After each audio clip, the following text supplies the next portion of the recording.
What's up, everybody? This is Seabass from Rockin With Seebass. And today we're going to have a very, very special guest here on the phone. His name is Pat McManus. You might know him from the band Mama's Boys. He's also done his solo project known as the Pat McManus Band. He's from Ireland. And here we are. We're going to introduce you to you. Hello, is this Pat McManus? Yes, indeed. How are you, good sir? I'm very well, and you? Pretty good. So what have you been doing lately? Well, actually been doing a few gigs here in Ireland now that things have been allowed to open up due to the pandemic. So we're starting to get back on track a little bit here, you know. So it's been a severe lockdown, but we're managing to get through it okay. Mm-hmm. Yeah, things here in America, we're trying to do everything we can to go back to rock shows and things that we enjoy, you know, and it's getting there slowly. A little bit of normality, Seb. You know, it's been a crazy time, to be honest with you. You know, so it's been difficult for a lot of musicians, but we're trying to get through it as best we can. You know, and it's just nice. We've done a few shows, and it's just so nice to get back out there and play in front of people again, and you know, put a smile back on their faces as well. You know, right, and yeah, it's interesting. You know, I mean, a lot of bands out there, they're doing, virtual tours and some of them free gigs and everything. So, yeah, I can definitely understand you guys are doing everything you can. What gigs have you guys been playing? We did do some live streams and all when the severity of the lockdown came and we weren't allowed to do anything here, and so that kept us going, and it also, it kept the fans were really glad to see me doing something, and they said it meant an awful lot to them, mentally and everything else, just to play to them and play a few songs to them. So it was that, from that point of view, it was great, Mm-hmm. Yeah, definitely. And I kind of want to go back a little bit with your career and everything. I kind of studied a little bit. Your family, is very musical oriented, and if I remember correctly, you started to play the violin, right? That's correct. Yes. Well, let me begin. My dad and mum both were in bands and what we call here in Ireland show bands. But my dad was actually born in New York, and his family did the crazy thing. They actually moved back to Ireland, which was very unusual. Well, I mean, so it meant that he could, when he came back to Ireland, he sort of he got involved with early on in his career in a lot of folk music, and then he also played the saxophone, so he was in a kind of a little dance band type thing that played sort of jazz standards and stuff like that there. He also had a farm, so we grew up on a farm, so it was a very eclectic mix of music in our house. And I remember growing up, he would play us all the sort of the old, what we call 78 records that he brought home from America, that his mum and dad brought home from America, and that was everything from sort of very early on Muddy Waters albums to Glenn Miller. It was quite an eclectic mix, and then we would have some traditional Irish music thrown in there as well. So it was a pretty mad house, let me tell you. Oh, I believe that. I mean, well, it's funny. I grew up playing what we call traditional Irish folk music, right? Right. Yeah, I actually knew about that.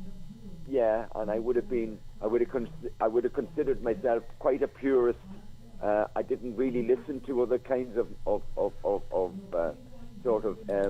what I would term as popular music until I was about 17 or 18, and then I became aware of bands like Thin Lizzy and Gary Moore and Black Sabbath and Deep Purple, and I thought, oh wow, this is cool stuff, So it was at that stage I sort of, it was quite late actually, I suppose, in many respects.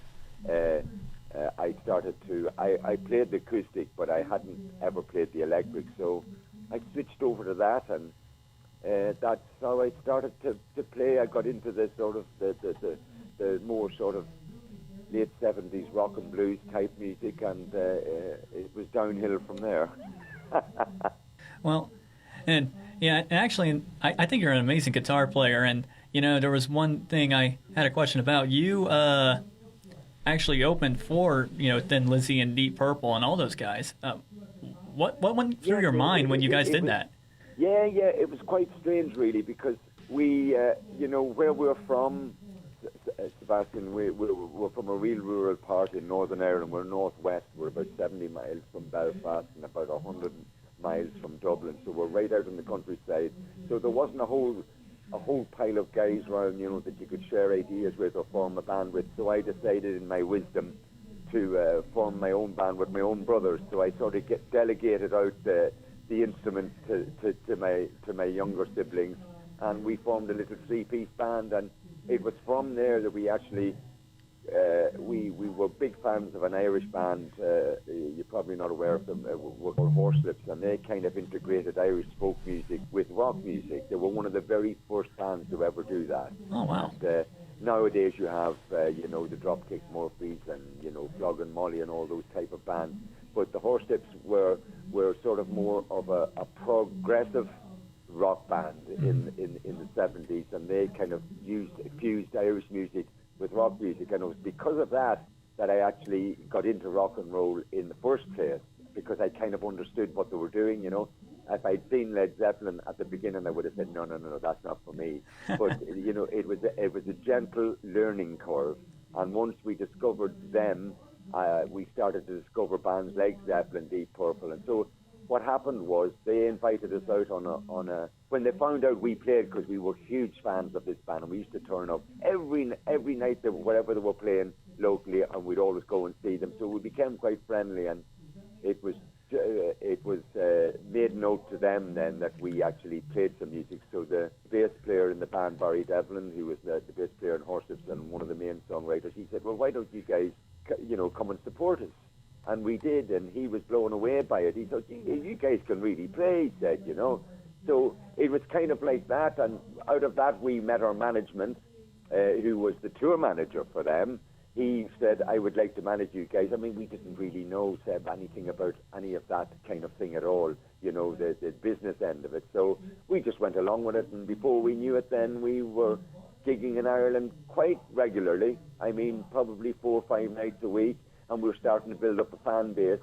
And it was during a matchmaking, don't laugh, a matchmaking festival down in County Clare, way down in the west of Ireland. So we actually met Philip Linnett from Thin Lizzy, and Philip was friendly with our manager, and he said, who's the guys on stage playing? And Joe, our manager at the time, said, well, that's a little band I have. And he says, they're damn good. Would they like to do the farewell Thin Lizzy tour? And that's how it really mushroomed. It all developed from there, and Philip was kind of instrumental in getting the band across to the mainland UK for a tour, and we started to make a name for ourselves, and hey presto, off we went, Well, that's pretty impressive, especially when I found out that you guys actually made 2 albums without being signed, which I find very impressive.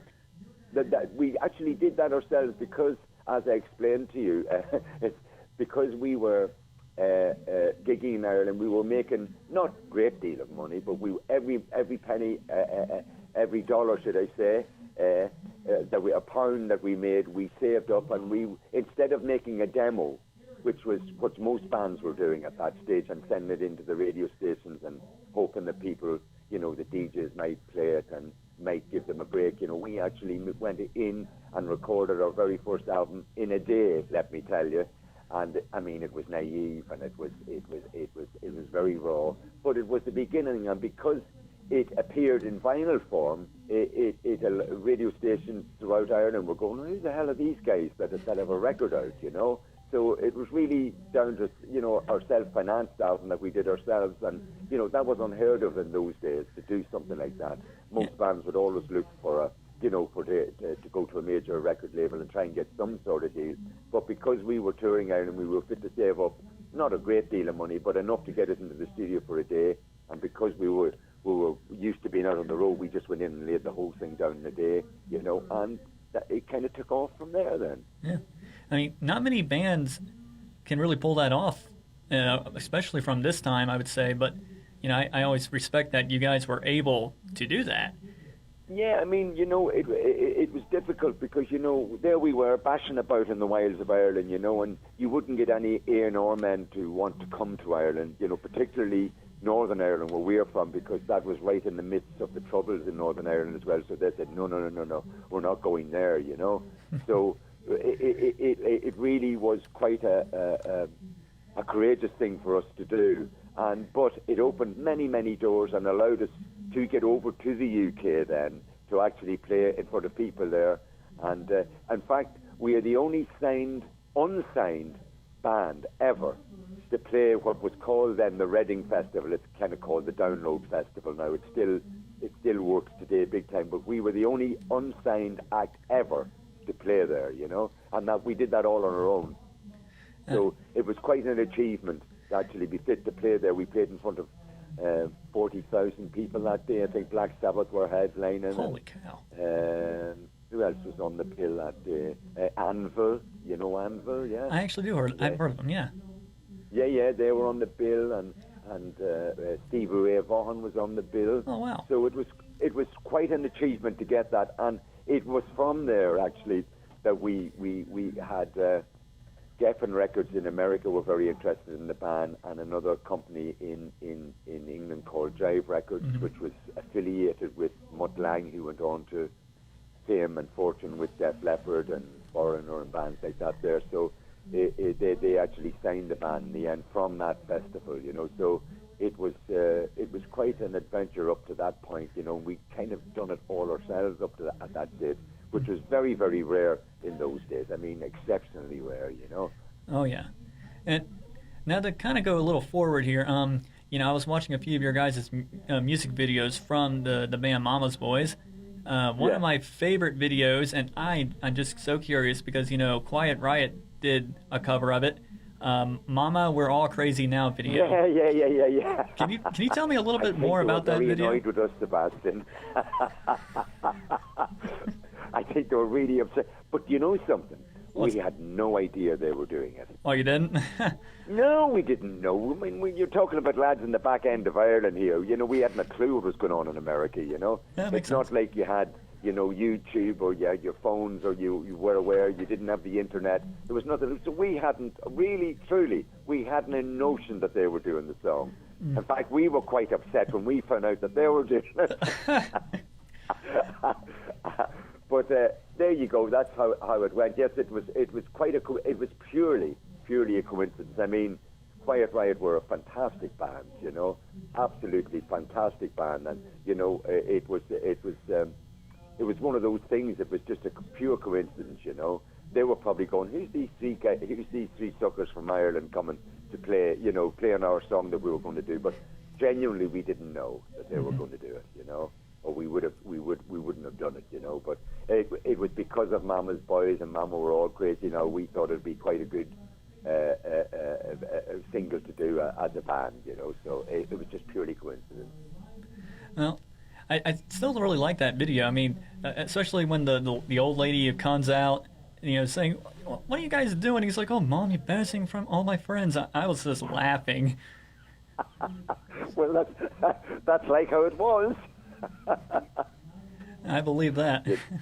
Yeah, no, it was a fun time for the band, you know, and it's something I'm very proud of. I'm actually very proud of that video, you know. It turned out really well. It was kind of like it wasn't one of your sort of Hollywood sort of fancy movie videos. This was sort of very, very ordinary, I thought, you know, and it was quite. What would you say, lo-fi as opposed to hi-fi? Exactly. I mean, I say, man, only the 80s. Only the 80s. Yeah, it could only happen in the 80s. You know something, it was quite a good time for music. There was lots of great bands. And because of that video, Sebastian, we got to tour with Rat in America. Oh, really? Bon Jovi. Yeah, we toured quite extensively with Rat, Bon Jovi, Twisted Sister, Y&T, Rush. We did a few shows with Rush. So, I mean, because of that video, we actually did quite a bit in America, you know. And the album had charted there and everything else. But unfortunately, at the same time, as that was all happening, my brother had been My younger brother, who was the drummer in the band, Mm-hmm. he had been, what should I say? He was diagnosed with leukemia when he was 7 years old. You know, so it was unfortunately the American roller coaster ride that we were having came to an end because of his illness. You know, and we had to go back home again and get him better. You know, and we succeeded on quite a few occasions of getting him into remission, but eventually at the age of 27 he passed away due to the leukemia, you know. So it was a bitter end, a bitter taste in our mouths towards the end of that, but while it lasted it was fantastic, you know. But we had some great memories in America, some fabulous times there. I just absolutely loved it, you know, because we get a lot of American programs over here, so it was like, wow, I'm really in America, seeing this for myself and tasting it for myself. It was really inspiring, to be quite honest with you, you know. So it was a wonderful experience, and something that I will cherish forever in my heart was the tours that we did with those bands. I mean, it was fantastic. We knew the guys in Motley Crue, and you know, it was quite a roller coaster ride. And yeah, and I really respect you guys a lot, and especially I really love your brother's drumming. Actually, I think he's an amazing drummer, and I actually discovered from a story that he actually auditioned for Ozzy Osbourne and got the gig, but rejected. You really did your homework, yeah. He did. And he got it as well, but he didn't want it. He told me, actually, we were in recording our second album for Jive Records, which was Arist in America, and he said to me, we were laying down the track, and he said, do you mind if I go down? There's an audition, because he was friendly with Randy Costello, who was the drummer at the time with Ozzy, and he was leaving. And he said to Tommy, why don't you go down? And Tommy says, I'm not really interested in doing it anyway, because I'm with my brothers here. And he said, but I want to go down there to sort of measure to see if I would pass the grade, you know. And he did.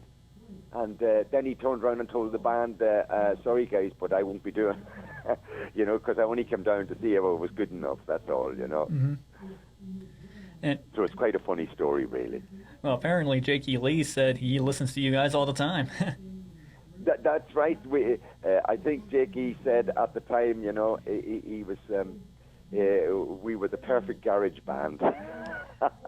That's one way to put it. We were a real garage band, which, looking back now, I suppose we were, you know. I mean, we weren't, to be honest with you, we weren't too clued in on everything that was happening in rock and roll. We just did our own little thing, our own way, and that was it, Sebastian. You know, that we were still learning, very, very much so, about all the bands, because, as I said, we came to it quite late, you know, and so we weren't aware of all the great bands that had been beforehand, Led Zeppelin and stuff like that. They had all disappeared. They were all gone. And you know, it was quite a learning curve. The new age of, we're the only band in Northern Ireland that was actually signed with the new wave of British heavy metal, which was Saxon, Iron Maiden, etc., etc. You know, so we were the only ones in Northern Ireland that actually got signed. So we were quite fortunate in that way that actually happened to us. But you know, it was a big learning curve for us. Let's put it that way. And you guys learned really well. In fact, there was one song that really stood out to me. I actually listened to it several times on the way in my car. Well, it's called "Rescue Me." Oh yes. Tell me more about that song. It is a great guitar song. Well, the guitar is great. To be honest with you, that song I just read a book about a hostage, an Irish hostage that was held in Beirut. In the 80s, he was in captivity there, and I just read the book. He had been finally released, along with a man called Terry Waits, an English guy, and he was a school teacher, and he had been out in the Middle East teaching kids, and he was kidnapped and he was kept for many, many years in a blindfold. So that song is actually about him. The name of the guy is Brian Keenan. And if you look up the book, it's quite an interesting read, you know. So I'd read the book, and then I had the idea for the song, and we developed the song, and it became Rescue Me. So that's a little bit of the history behind that song. And another hit song, I mean, you guys play this quite a bit, Needle in the Groove. Yeah. Well, that was that was our first. That was 6 weeks #1 here in Ireland. So we were very fortunate that it became so popular here. In fact, I still play it in my set today. I wouldn't be allowed to leave the stage without playing it. In the UK and in Ireland. So it was quite a firm favourite at the time, and it had been very, very successful over here. So it was one that was the song that really set the whole ball in motion really for us. As regards our career. If it hadn't been for that song, I don't think maybe things would have panned out the way they did. But it was so. It's something that's very dear to my heart. That song, because it was the riff in itself. People always say, well, it's instantly memorable. So from that point of view, I was chuffed. And it was a song that I wrote in 15 minutes. It just happened that way. How it came about was we'd been preparing to go into the studio to record, and we got the engineer couldn't make it. That was engineering the album because of snow. It blocked the whole road, so he didn't make it in. But as we were setting up, unknowingly, not knowing that the engineer wasn't coming in, I was messing around with the riff. And our manager came in and said, "What's that you're playing there?" And I said, "Oh no, I'm just warming up." But he said, "I really like that." He says, "You bet. The next time we're back in the studio, you better have that, develop that into a song." And as I said, "Okay, sir, whatever you say, I'll do it." So as we were driving home to our parents' house, I wrote the song in my head.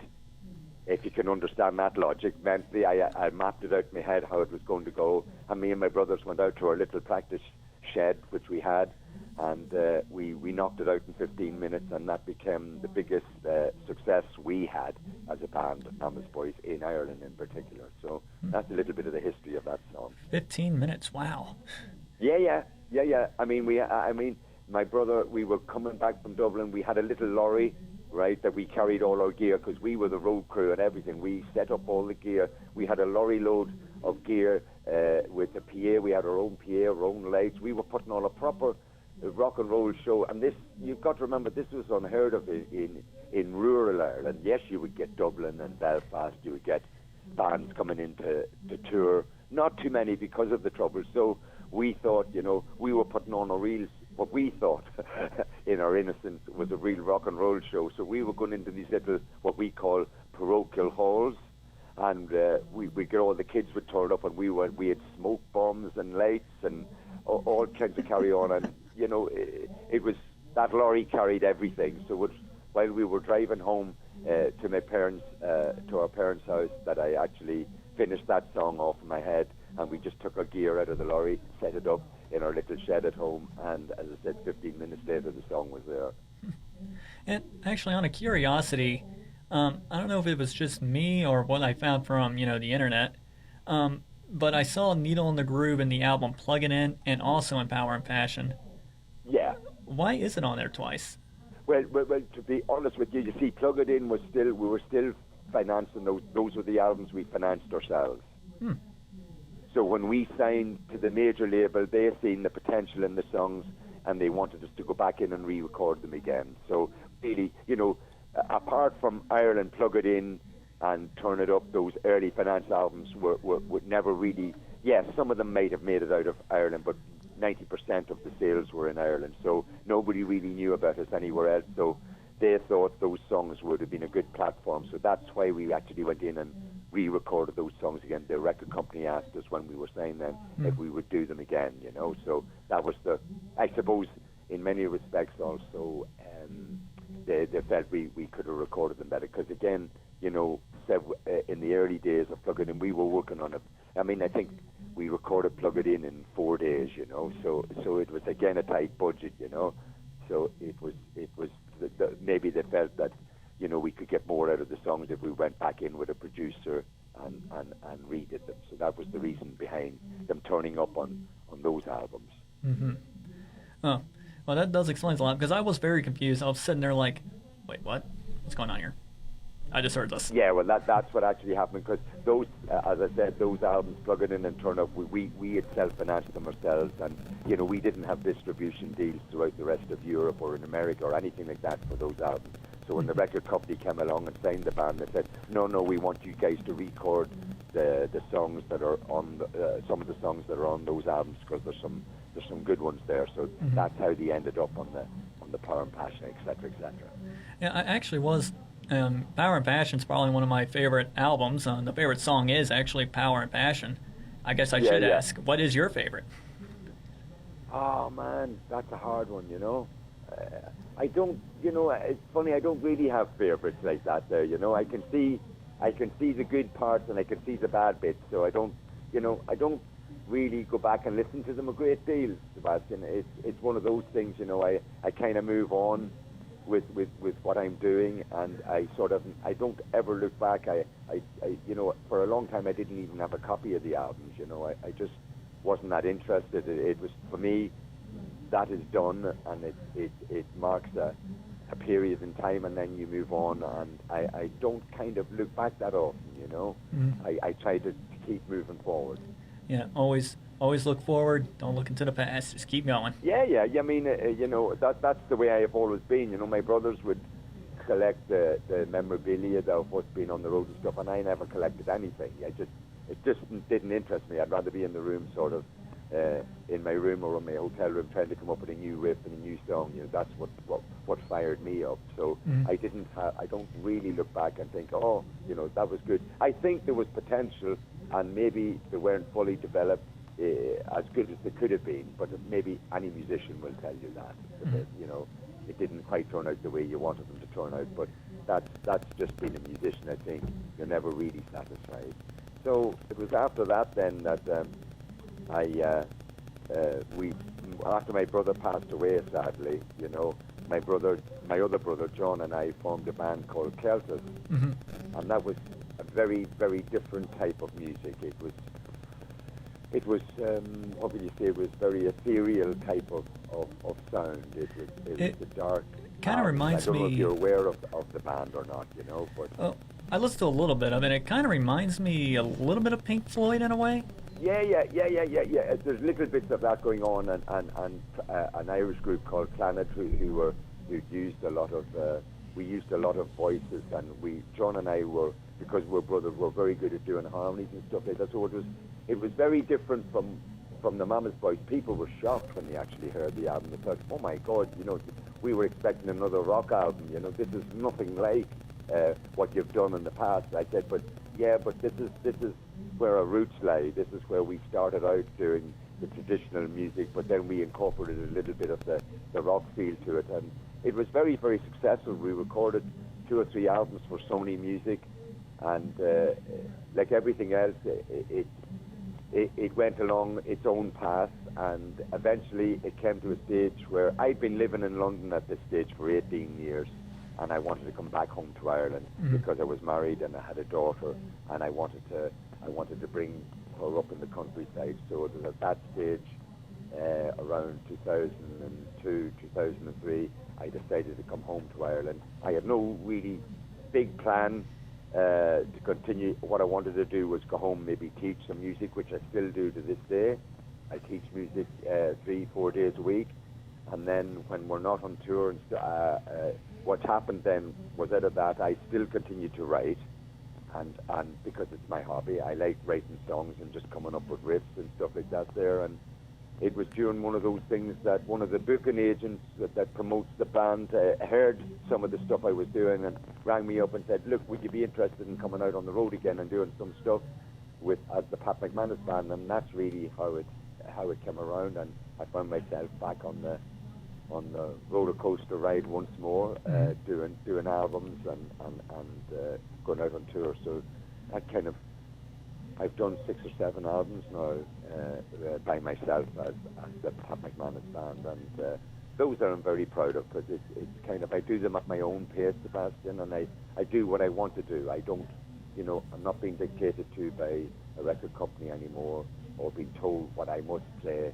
and what I must do to get, you know, success. I'm not really interested in that aspect of it anyway. It was always the music for me, was was the the first motive. Everything I did was musically orientated. I wasn't interested in the fame or the fortune. Not that there be any fame or fortune in what we do, but I just love making music, and it's my hobby, and it's my passion in life. And I just love to get out on the road and play my music to people, like-minded souls who want to hear it. So I consider it a great honour and a privilege to be fit to still do it at my age, you know. So I'm lucky. Right. And, I actually have listened to a bit of stuff from your, current band that you're in. You are actually releasing a new album known as Full Service Resume, right? Yeah, that's right, yeah. I actually recorded that album during the lockdown. When we did get a little bit of freedom to move here, I went up to my bass player's studio. He has a studio, a very good studio. He also engineers the albums for me, and between us we did I did the album, over a period of about 10 days, so, and then of course we mixed it after that, but it kept me going, so I was really pleased with the outcome of it, and so hence my new album is being released, and it's called Full Service Resumed. Yeah. Well, and I do enjoy the album, but there was also one album that I listened to. It was quite recent. It was the Dark Emerald Highway. Oh yes. That's probably so far one of my favorite albums that I've heard by you. My favorite song is actually S before X and Transformations. Yes. Yes, that's a bit of a wacky song, all right. It is, and when I heard it, I was like, surgery. I was sitting there like, well, you have to get your ideas from somewhere, Sebastian. Well, oh yeah, inspiration comes from anywhere. It was a little social comment and all of that, really. Well, can you actually tell me a little bit more with that song? I mean, how did you come up with that? Because you said it was from Plastic Surgeon. So how did that come to be? Well, I've been just watching a program on one of those million radio stations or TV stations that you get nowadays, if it's some kind of satellite station, and it was all about people, complaining about how they looked, and how much money they were spending, and trying to maybe in many respects hold back time by changing their faces and getting their strings get so. And I thought, wouldn't that be a funny song to write? Would it be good to write a song about that, And that's what's really set me off. It was just a program I'd seen on TV, and I thought, oh, I'd love to write a song about something like that. And it's a kind of taken what we call the Mickey out of it a little bit, And as far as I'm concerned, you are what you are, and you can't turn back time. But these people still tried. So my idea was just to write a song roughly about maybe possibly the stupidity of doing the like of that, because you get older, and as you get older, you have the lines on your face, but they're marks of life on your face, and everybody, it suits everybody, and I think trying to change how you look to be younger, maybe it's peer pressure, I don't know, but it certainly wouldn't interest me, and I just thought it'd be interesting to write a song about it, so hence called Transformations. Maybe that's why I like it, because, hey, I hate to admit it, when I was a kid, I kind of had an appearance problem too, so maybe that's why I like it. Yeah, yeah. Well, I hope so, Fantastic. There's also a few other songs from the Full Service Resume song. There's His Soul Remains With Me. That was a good one. And you like that? Yes. Oh, yes. That was dedicated to my brother Tommy. Oh, really? Oh yeah, he's with me every day. I talk to him every day in my head. Every single day we have a conversation, and I thought this time round I'm going to do a little tune for you today, Tommy. So really that's why I called it His Soul Remains With Me. Well, I think your brother would definitely be proud of that, because I think it's a very smoothing tune, if I must say myself. Well, I like to do those kind of things. I like tunes that you can actually sit back and kick back and chill to a little bit. It's nice to be fit to do that. And as I said, I was just in that frame of mind when I wrote the song, and I thought I'll do this one for my brother Tommy. Mm-hmm. Crystal Sky was also a good one that kind of stood out to me. Can you tell me a little bit more about that? Thank you, because that's my favorite not on the album. Oh, really? Oh yeah, you know, I was a big, you know, it's got that sort of 70s kind of, what would you call it, ethereal sort of kind of Doors kind of sound, you know, and I was trying to emulate that a little bit, you know, with the song itself, you know, and then it breaks into the middle section of the song where the time signature changes, and we have a little bit of fun with that, and I have all these sort of strange noises and sounds, and it's everybody thinks the guitar I'm playing, we backwards guitars, but it's not. It's just me trying to play as if I'm playing backwards. If you listen to the back breakdown section when the acoustic guitar's playing, there's all these strange noises in the background, but that's me on the guitar trying to pretend that I'm playing the guitar notes backwards. Well, that's pretty impressive. Yeah, I mean, and I'm not, you know, it's easy to nowadays to reverse the guitar sounds round and make it sound as if you're playing it backwards, you know, which you can just reverse it. But I wanted to do it as, but doing it the real way, just doing it ordinary without playing any tricks like that there. So I said to the engineer, and he said, do you want me to, you know, reverse the guitar sound round so that it's backwards? So the end of the note becomes the beginning of the note. And I said, no, I want to try and emulate that myself. So for me, there was a lot of work spent at that, doing that, and that's why that song particularly appeals to me, you know, because of just the how odd it actually sounds in the middle. That I really loved about it, you know. It was kind of spacey and trippy in the middle, you know, so I quite like that. Mm-hmm. Yeah, I think it's a great song. I think the album's great, and so far, like I said, Emerald Highway is still my favorite one. Well, thank you. I think that, you know, I've done quite a few albums, and, you know, to be honest with you, I'm most of the time now I self-finance those albums myself, so I don't have a whole lot of money to spend in the studio. You would love to have more time, you know, to be fit to pick the tunes apart, really. and sonically maybe change them. But, you know, on the whole, for what it is, I spend on average maybe a week to 10 days in the studio putting down that stuff, and that's it. It's done and dusted, you know.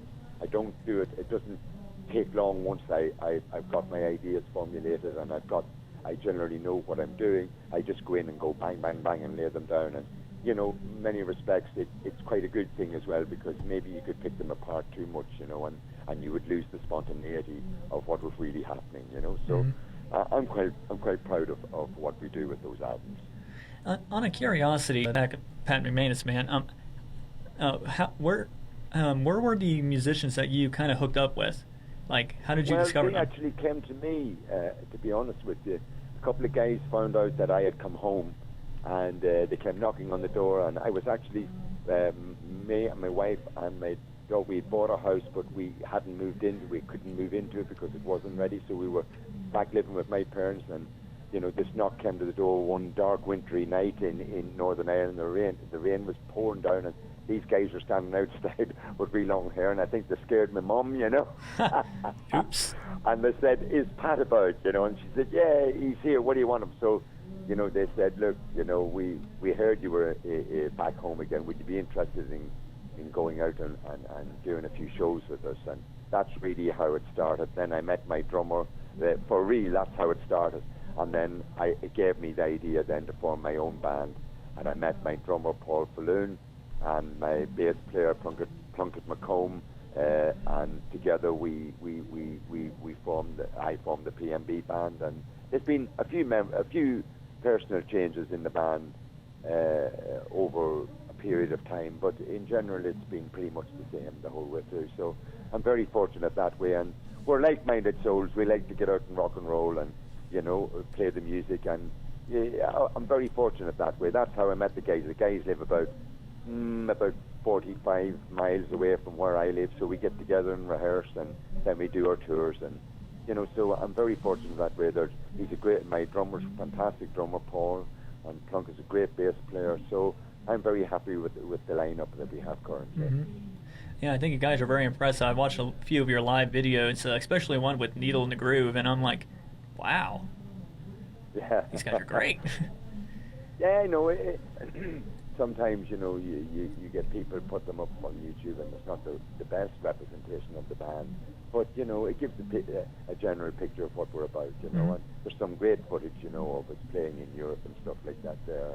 And, we still, to this day, we still end up, a couple of years ago we did some shows with the Scorpions and early John Ross and various people like that, people like the Beach Boys. We did this wonderful festival in Corsica, which is off the coast of France and Italy, and we do it quite regularly, almost every couple of years, and Return to Forever were there, and some great American bands, superb, Joe Satriani plays it.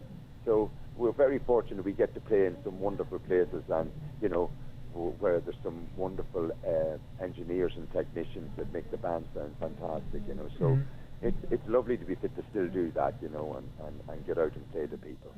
Oh yeah, touring is definitely. I mean, for people that like us that like to go to concerts, we definitely love to see like all that. And on one little curiosity, I know you tour a lot in Europe, now. Have you ever thought of touring in America again?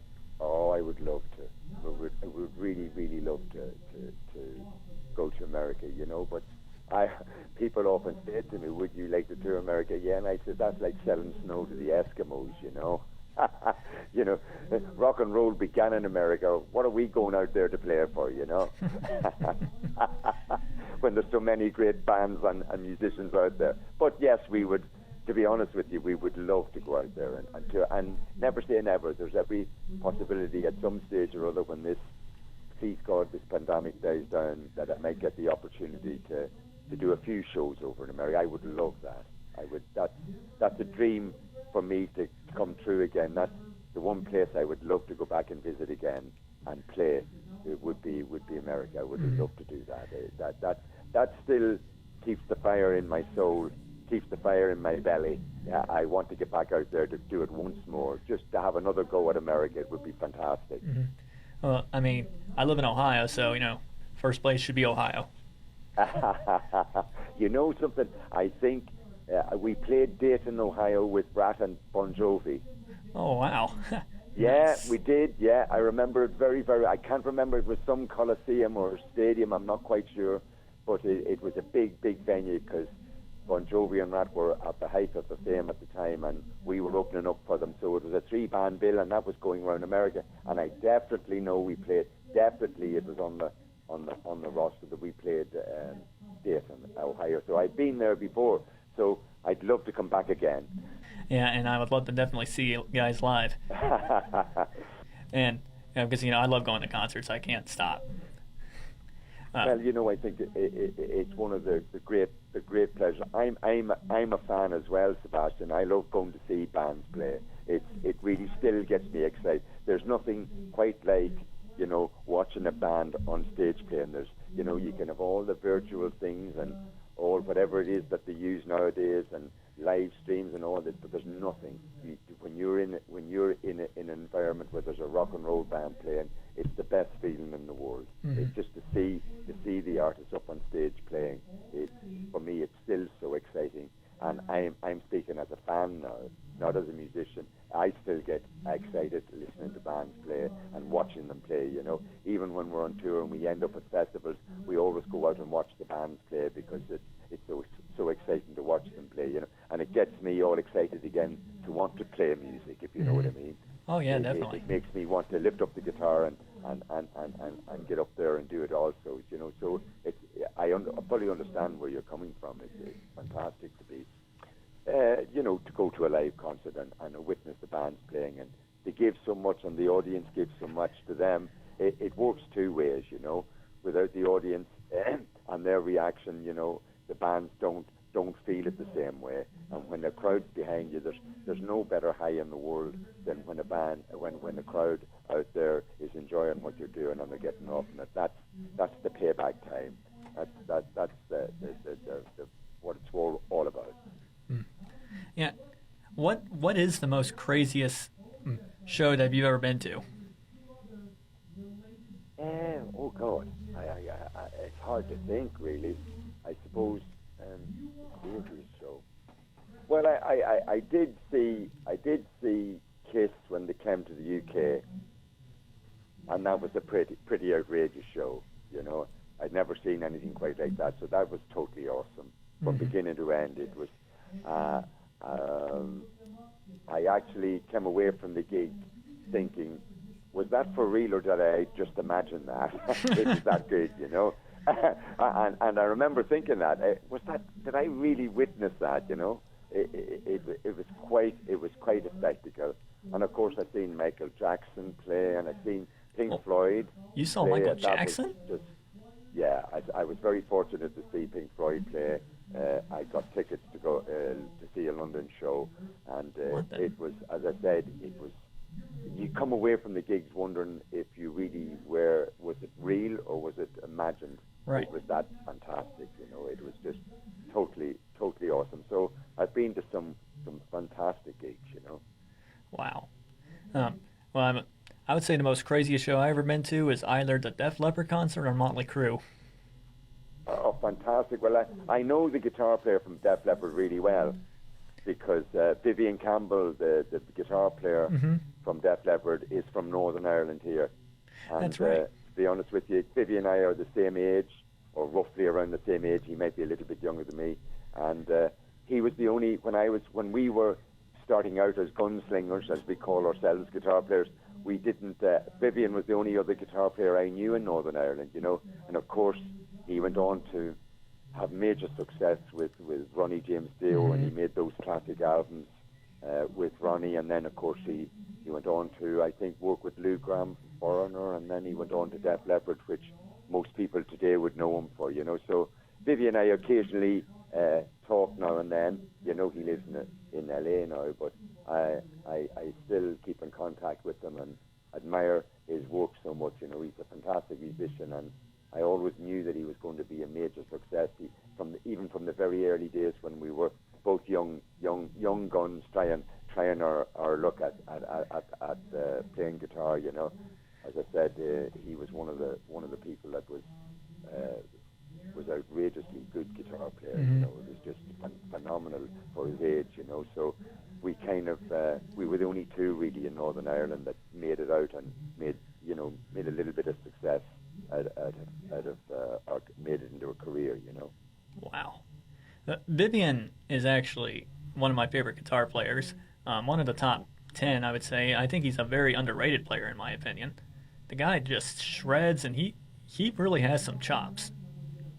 Oh well, you know, the first time I seen Vivian was as I said, we were two young guys. My band, Mama's Boys, were playing, and he had a band called Sweet Savage. And I don't know if you're aware of them, but they didn't actually get signed to a major record label, and then by that stage Vivian had gone off and worked for had joined up with Ronnie James. Yeah, I mean, it was quite easy to see in those days that he was already a ferocious guitar. He frightened the life out of me. In fact, I think I was jealous.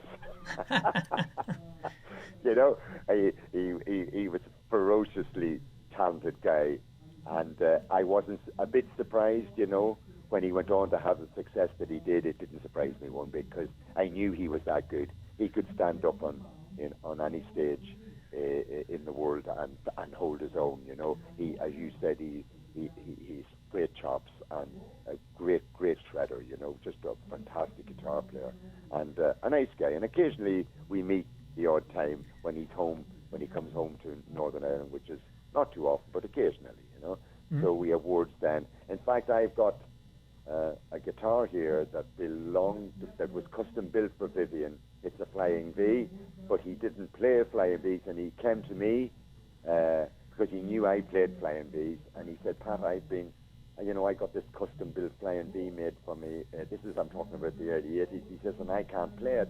He says, because I just can't get used to the shape. He says, and I know you play them.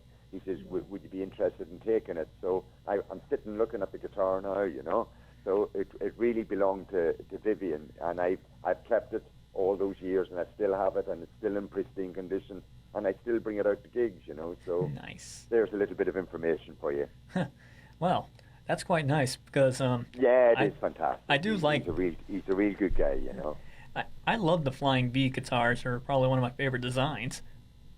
Well, I think that they got it totally right. The Gibson got it totally right. And believe it or not, Sebastian, it's the Flying V's a really good blues guitar. It's a shredding guitar as well, I know, but it's a really, really good blues guitar as well. You know, people don't realize that it's a very versatile guitar, and because it's thinner than a Les Paul, and it's not as and it's thicker than a Stratocaster. It's got an in between those two sounds that works really well for hard rock and blues. You know, so that's why I still use 9, because it's one of those guitars that actually crosses both genres and so it fits in very well.